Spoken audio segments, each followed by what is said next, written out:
Enter Oedipus from the palace. You have prayed, and your prayers shall be answered with help and release, if you will obey me, and are willing to put in hand the remedy your distress requires.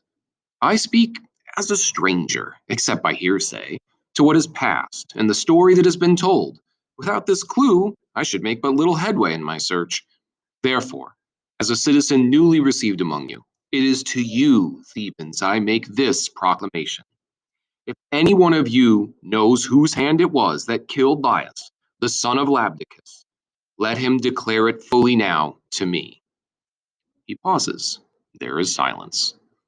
Or, if any man's conscience is guilty, let him give himself up. He will suffer the less. His fate will be nothing worse than banishment. No other harm will touch him. The hearers are still silent. Or, if some alien is known to have been the assassin, declare it. The informer shall have his reward of me, as well as the thanks he will earn from all of you. Yep, this cricket's true, because it's still completely silent. But if you will not speak, and any man is found to be screening himself or another in fear, I here pronounce my sentence upon his head, no matter who he may be. He is forbidden shelter or intercourse with any man in all this country over which I rule. From fellowship of prayer or sacrifice or lustral rite is excommunicated, expelled from every house, unclean, accursed, in accordance with the word of the Pythian oracle.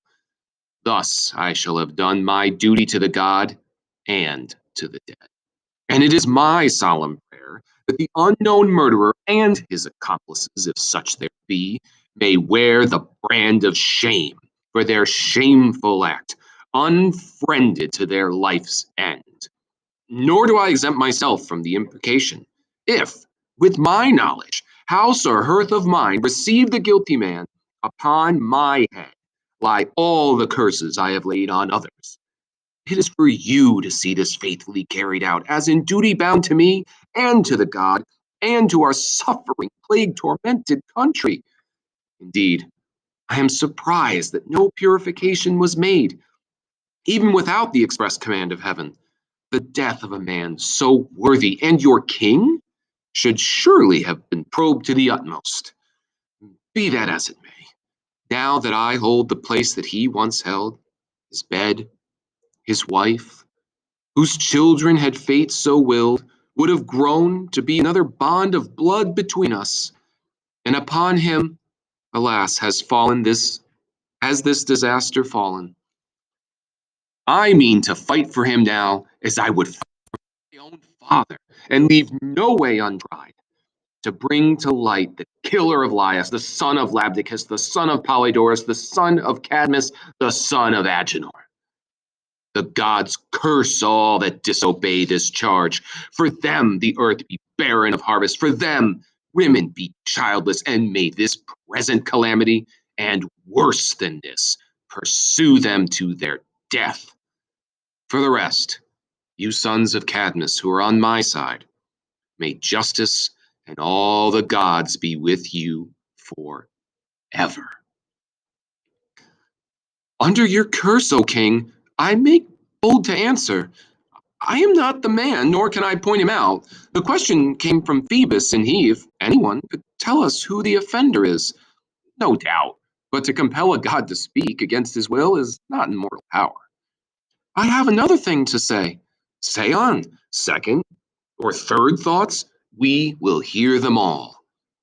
To the Lord Phoebus, the Lord Tiresias stands nearest, I would say, in divination. He is the one who could help us most in our search. I have not overlooked it. I have sent for him. It was Creon's advice. Twice I have sent for him, and am much surprised he is not already here. There were rumors, of course, but mostly old wives' tales. Rumors? What rumors? I must hear them all. He was said to have been killed by travelers on the road. So I have heard, but where are the witnesses?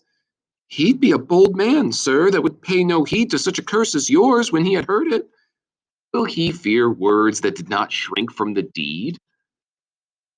There is one can find him out. They are bringing the prophet in whom of all men lives the incarnate truth.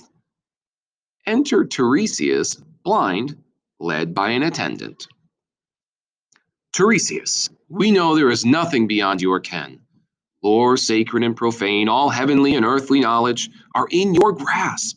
In your heart, if not with the eye, you see our city's condition. We look to you as our only help and protector. We have sent, they may have told you, to Phoebus, and he has answered. The only way of deliverance from our plague is for us to find out the killers of Laius and kill or banish them. Now, sir, spare not your skill in bird lore or whatever other arts of prophecy you profess. It is for yourself. It is for Thebes. It is for me. Come, save us all. Save all that is polluted by this death. We look to you to help his fellow men with all his power, is man's most noble work. Wise words, but oh, when wisdom brings no profit, to be wise is to suffer. And why did I forget this who knew it well? I never should have come. It seems you bring us little encouragement. Let me go. It will be easier thus for you to bear your burden, and me mine. Take care, sir. You show yourself no friend to thieves, whose son you are, if you refuse to answer. It is because I see your words, sir, tending to no good end. Therefore, I guard my own. By the gods, if you know, do not refuse to speak. We all beseech you. We are all your suppliants. You are all deluded. I refuse to utter the heavy secrets of my soul and yours. What? Something you know and will not tell? You mean to fail us and to see your city perish? I mean to spare you and myself. Ask me no more. It is useless. I will tell you nothing. Nothing? Insolent scoundrel, you would rouse a stone to fury. Will you never speak? You are determined to be obstinate to the end? Do not blame me. Put your own house in order. Hear him! Such words, such insults to the state remove a saint to anger. What will be, though I should never speak again. What is to be, it is your trade to tell. I tell no more. Rage with what wrath you will. I shall, and speak my mind unflinchingly. I tell you, I do believe you had a hand in plotting and all but doing this very act. If you had eyes to see with, I would have said your hand and yours alone had done it all. You would so. Then hear this. Upon your head is the ban your lips have uttered. From this day forth, never to speak to me or any here. You are the cursed polluter of this land. You dare to say it? Have you no shame at all? And do you expect to escape the consequence? I have escaped. The truth is my defense. Whose work is this? This is no soothsaying. You taught me. You made me say it against my will. Say it again. Let there be no mistake. Was it not plain? Or will you tempt me further? I would have it beyond all doubt. Say it again. I say that the killer you are seeking is yourself. The second time. You shall be sorry for this. Will you have more to feed your anger? Yes, more and more madness. Tell us all you know.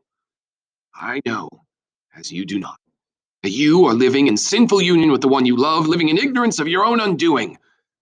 Do you think you can say such things with impunity? I do, if truth has any power to save. It has, but not for you.